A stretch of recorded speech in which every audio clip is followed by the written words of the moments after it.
All right, without further ado, my colleague from the morning meeting, Dan Turrentine. Dan, good to see you. Sean, thanks for having me. Great to see you. Good to see you. All right, let me just ask you this right now.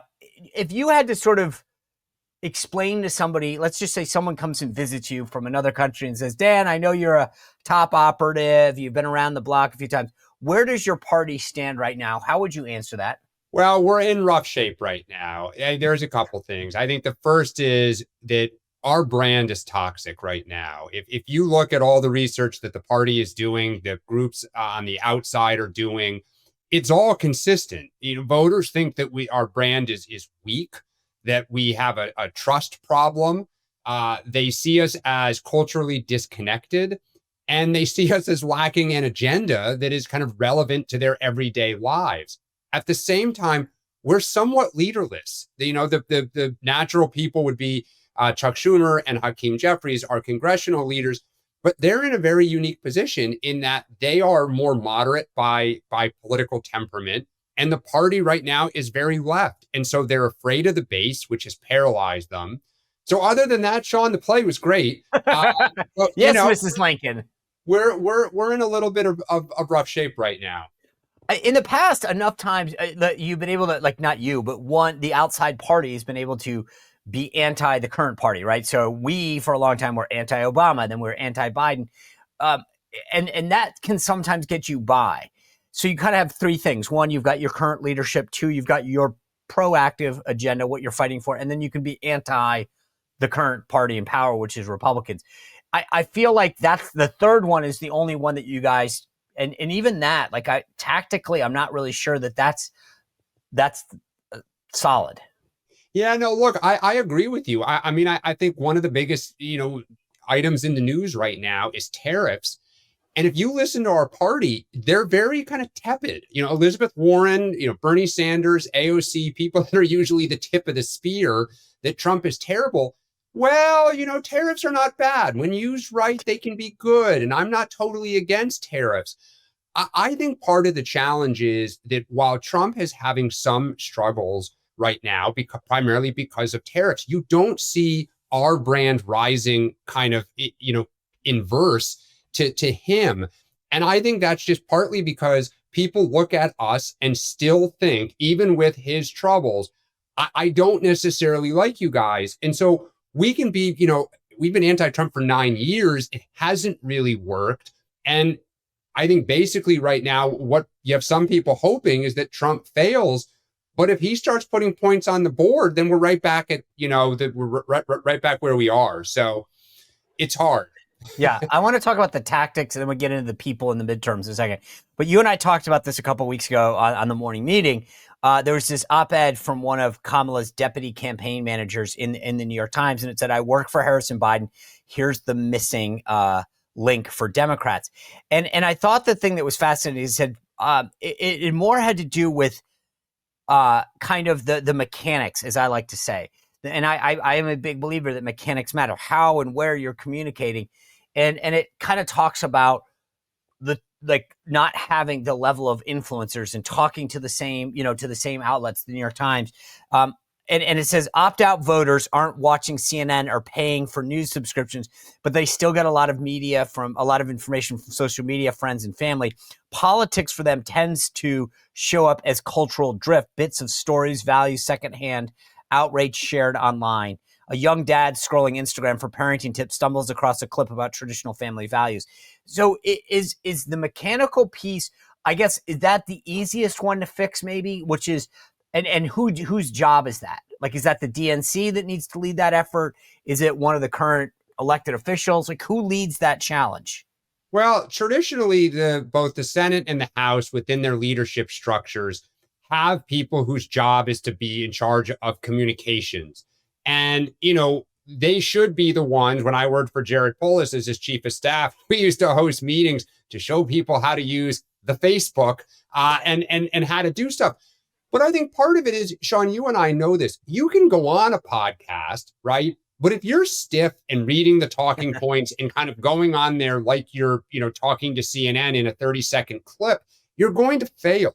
So I think part of it is going to where these people are, going on podcasts, using social media more. But part of it is like, and this is one of Trump's geniuses, right? He can sit in the boardroom, he can sit in the Oval Office, or he can sit with just pretty much anybody and shoot the breeze, right? And he'll get his messages in, he'll figure out, but he'll also, you want to talk sports? We'll talk sports. You want to talk pop culture? Like he'll talk pop culture. And so as an audience, you relax because you're like, okay, this guy is, or woman in some instances, is like one of us. They're connecting with us. They have Yeah. interest. And that's where, as a party, we still kind of are like, tie on, collar tight in our straight jackets, like uncomfortable in that medium. And so I think, the party needs to do a good job of reaching out. And then the people who go on need to understand this is the environment you're in. Yeah, it's funny though because I remember when Trump went to that McDonald's during the campaign, Yeah. and he was still dressed like he put a apron on, but he still had like a coat and tie. And if any other politician had done that, they would have been mocked. Like he doesn't even look like he's turning. But Trump gets away with things that nobody else could, and it's amazing to me because you got this billionaire guy talking about the plight of working men and women who shows up in a coat and tie everywhere, but still is seen as relatable. He's authentic, but he always dresses that way, right? I mean, if you see him on the patio at Mar-a-Lago, maybe the tie is off, but it is his brand. No, but I'm serious. He's always dressed kind of looking like a leader. He looks like an executive. He looks like somebody who means business, right? Okay, when he goes to play golf, he obviously wears that attire. But because Trump's authentic, because that's who he is, as you say, he gets away with it. Where people get in trouble is when it's like, okay, I'm at a McDonald's, let me go put on a work shirt. I'm over Right. here, and it's like, do I own a work shirt? Somebody go to Target and buy me one, right?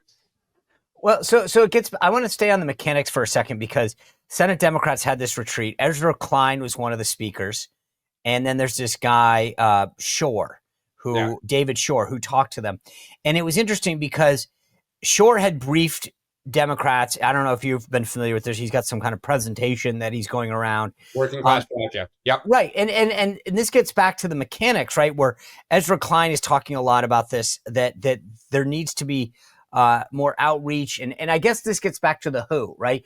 Yep. Is the DNC partially on the hook to help these guys do the outreach to these groups to give them lists of I mean, like, I guess the question I'm trying to ask you is like, everybody's got a bunch of ideas, but someone's got to implement them, right? And so before I get into the personalities, if you will, like who's stepping up to say, I got it. We will lead this effort. Because when I was at the RNC, we led that effort. I mean, everybody was bought into it, by the way, and we didn't say we will do it for you. We just said we'll help build the tools and then you guys use them. So we're not trying to tell you what to do or how to do it, but we're going to help you with the mechanics. Yeah, I mean, it is a great question.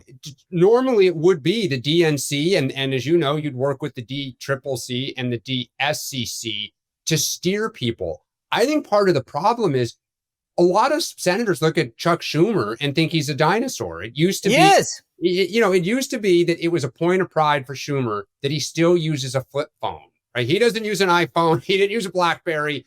He was an old school flip phone, is an old school flip phone guy.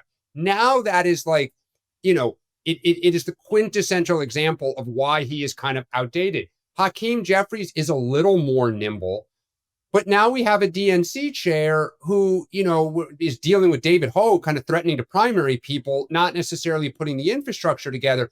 And so I think you kind of have every man and woman for themselves right now, which you saw at like the State of the Union address where Jeffries was like, hey, don't stand up. And now Green was like, okay, great, I'm going to go do it. And so, I think it is part of the problem, Sean. An organization follows its leaders, right? They set the tone. They kind of tell you where to march. And right now, we are truly leaderless. But don't you think, like, I remember back in the day, like, your background, you've got, aside from being a chief of staff on the Hill or whatever, you also have a huge and successful background in Democratic fundraising, right? Yep. And I remember when we were at the RNC, kind of, you got to have the whole thing together. So we had to go to donors and say, you need to invest in this because we have a plan to lead you out of the wilderness, right? And part of what we sold them on was the mechanics. We're not going to tell everyone what to say. That's not our role, blah, blah, blah, blah, blah. We're not picking candidates, but we need to give and equip them with the tools. And so the question is, as a fundraiser, as a guy, it's not, you don't just call people and say, can I have your money? It's, we're trying to do X. We need this much money. Can you do this? So if you put your old hat back on and Ken Martin, the DNC chairman, calls you and says, Dan, I gotta raise a ton of money.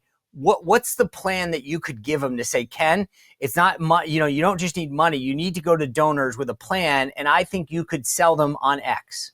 Yeah, no, you're absolutely right. When I worked for Terry McAuliffe in 2003, 2004, we were in the minority and people were angry. It was coming off of 2000, coming off of 2002, or when the party underperformed in those midterms.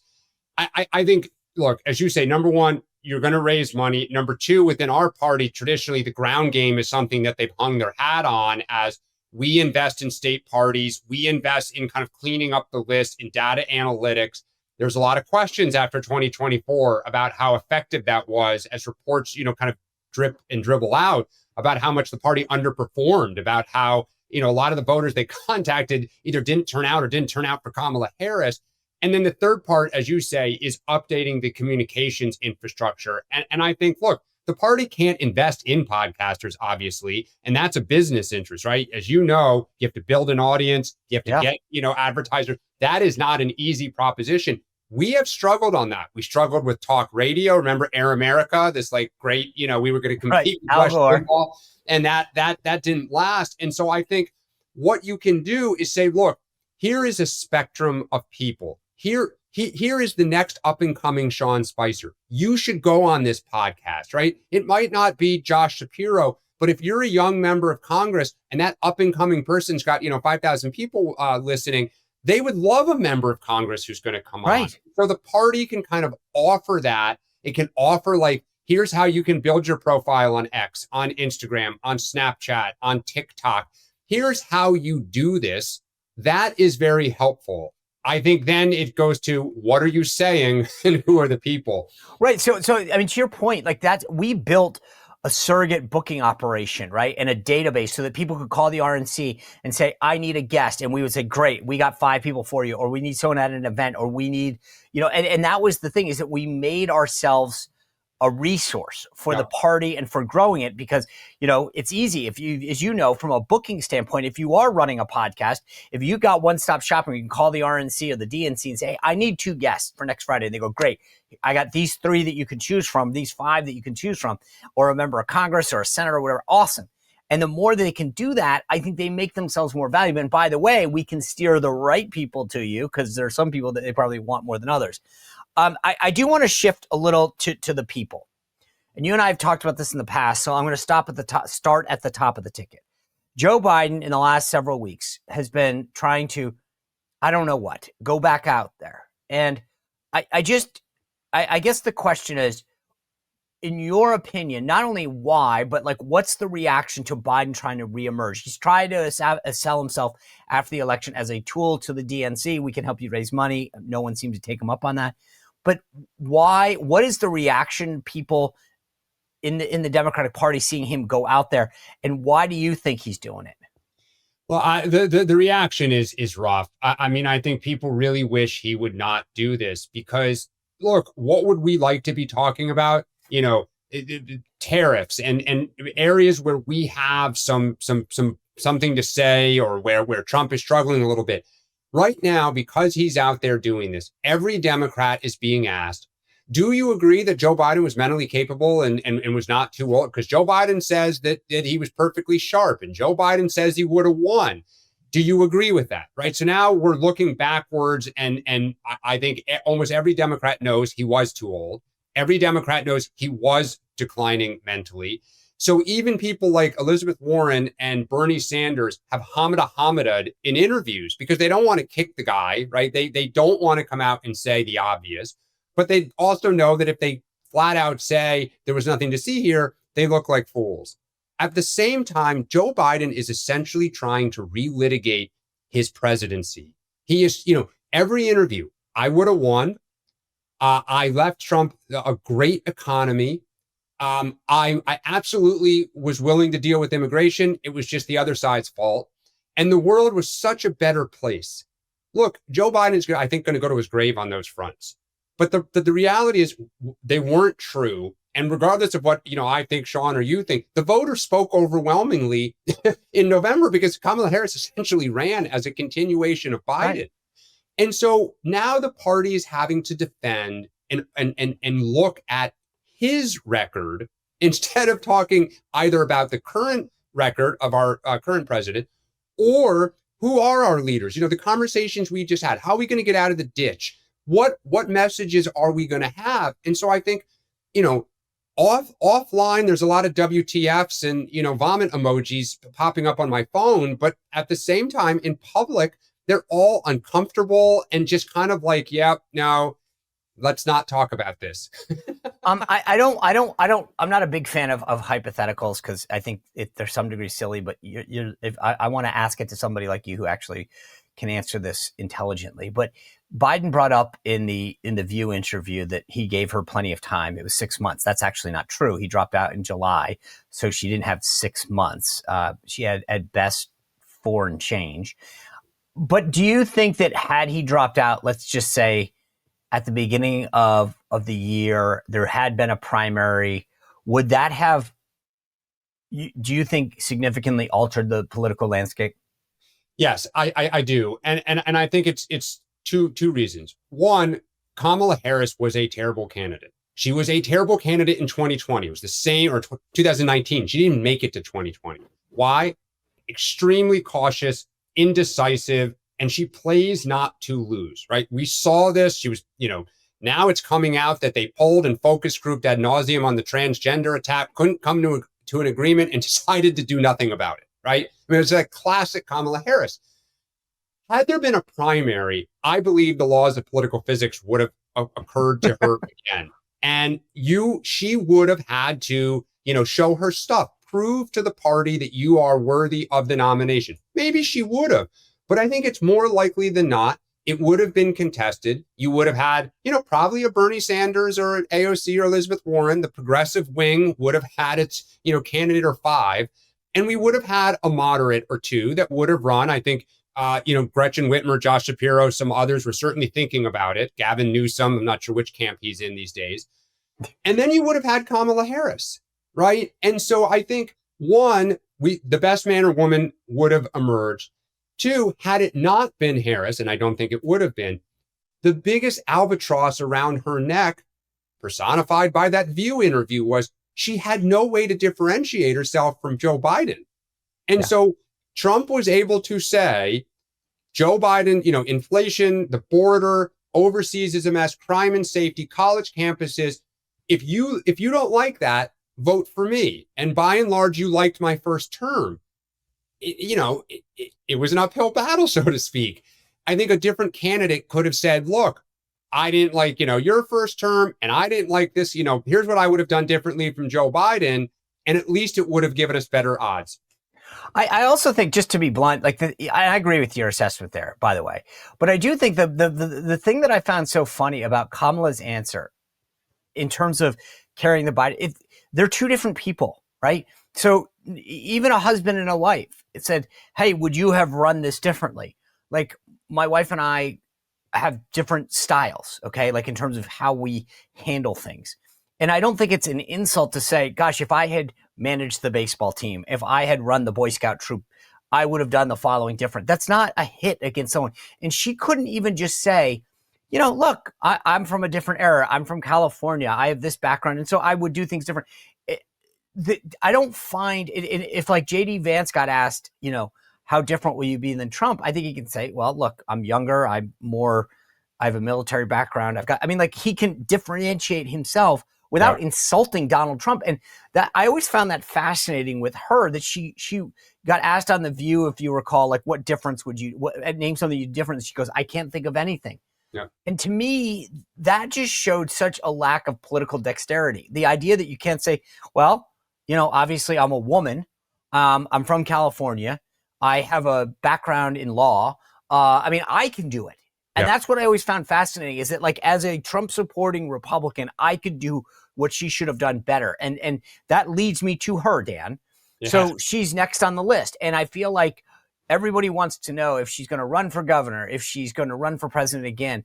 And I got to be honest with you, I'm kind of intrigued by why anyone cares. Based on the 2019 run and on this run, I'd be like, good, if she runs, Like, why is it any Democrat? I mean, first of all, do you think she's going to run? And if so, for which office? And then secondly, why does anyone, considering her lack of political prowess, care?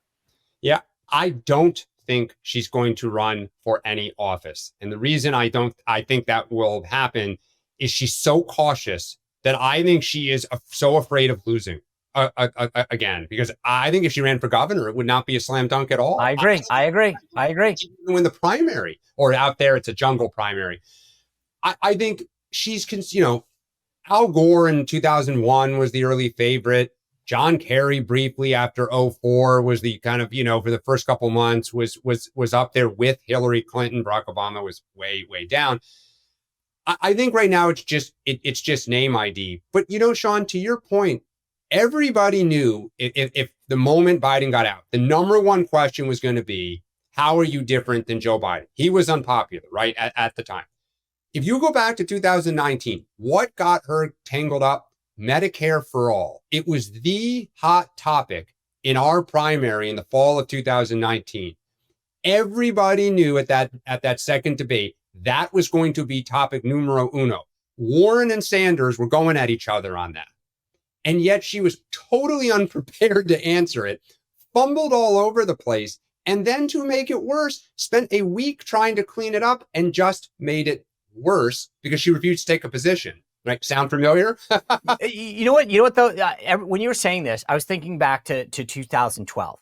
Romney had run in 2008. He was obviously questioned about his wealth and all the stuff. And I'm thinking to myself, okay, you've had 4 years between your runs and you knew some of the things that were issues for you. So you go clean them up. That's just obvious. And frankly, it doesn't, I mean, if you were playing a game of pickup basketball and you realized that that everybody was scoring because they were running down the right and laying the ball up, right? It was just an easy shot. You go, hey, guys, let's get the guard to guard on that side because that's where our weak spot was. Like, it's not even politics, it's just anything, common sense. You go, hey, this is what worked well for us last time. This is what didn't work well.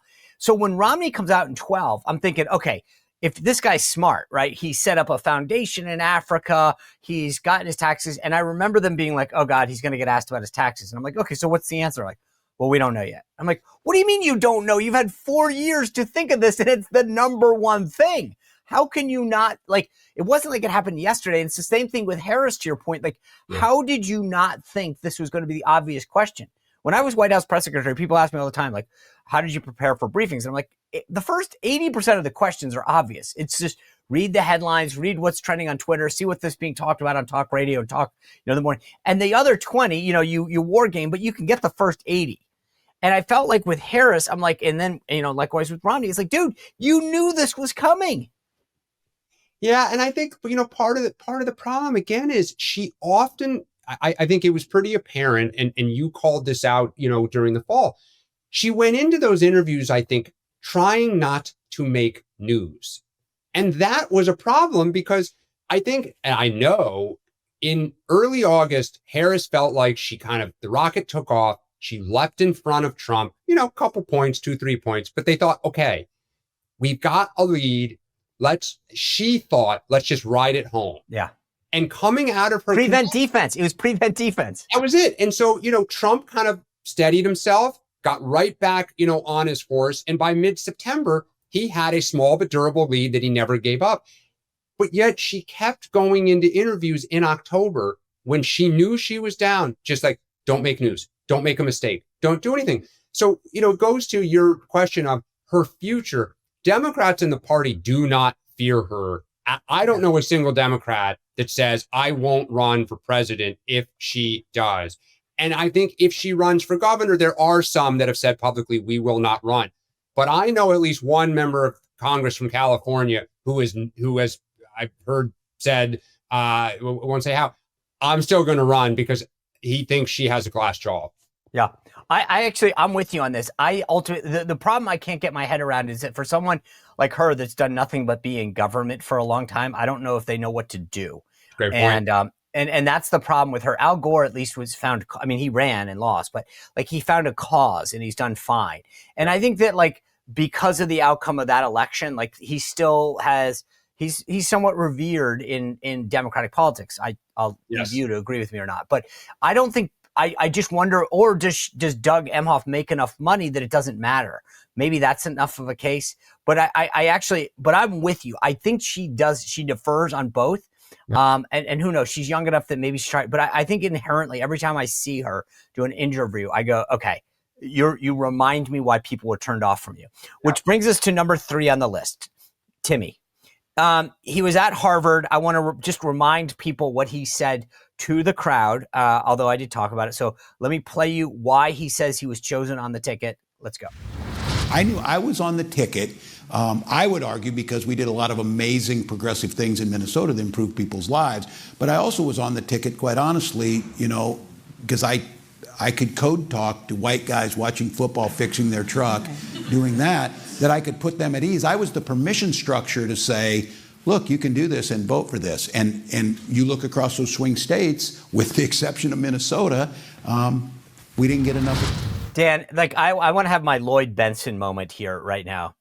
I am a white guy. I do watch football, and I do drive a truck, although I don't. You are no code talker, Tim Walz. I feel like the idea that to me was so tone deaf. The idea of saying I'm a code talker to white guys. I mean, dude, this guy, I don't know how he got elected twice before statewide. Maybe sometimes niche in terms of the congressional district that he, but you can't tell me that anybody in the Democratic Party thinks that he's got a future, right? No, and I think, it's so fascinating because Walz came out of the election not in good shape, right? And I think in his telling, he was muzzled, right? He like right after the election in January, he started doing interviews saying like, I don't know why they didn't let me do more interviews. Like, they basically had him going around to raise money and kind of do stuff off the beaten path. So he clearly decided that the way he was going to kind of remain relevant, he wants to run for president, is that he would go out and do all these interviews, just like he did in that summer and spring of 24 when he kind of got hot at the right moment. But I think, Sean, go back to the campaign when he was asked about his biography, and there's more than one mistake in there. And he just kind of was like, I'm a knucklehead, right? It was so kind of childish and amateurish that, J.D. Vance, it was one of the great TKOs in political history. But when he makes statements like that, you just think you're an amateur. Like you look goofy. You look kind of like, you don't belong in a suit sitting at Harvard talking about politics. You're just kind of like immature, and you say the things out loud that you probably shouldn't say. And I just think he hurts himself. And of course, he went on there to defend DEI like it was the hill to die on, with the ultimate irony that 24 hours later, Harvard announced they were ending their DEI office. So even Harvard was getting rid of DEI, and Tim Walz was like, we are charging that hill. I didn't even think about that. That's so brilliant. I literally, it's like, dude, you came here and you made us worse. Well, if you enjoyed this content, make sure to like this video, subscribe, and click the notification bell to get more.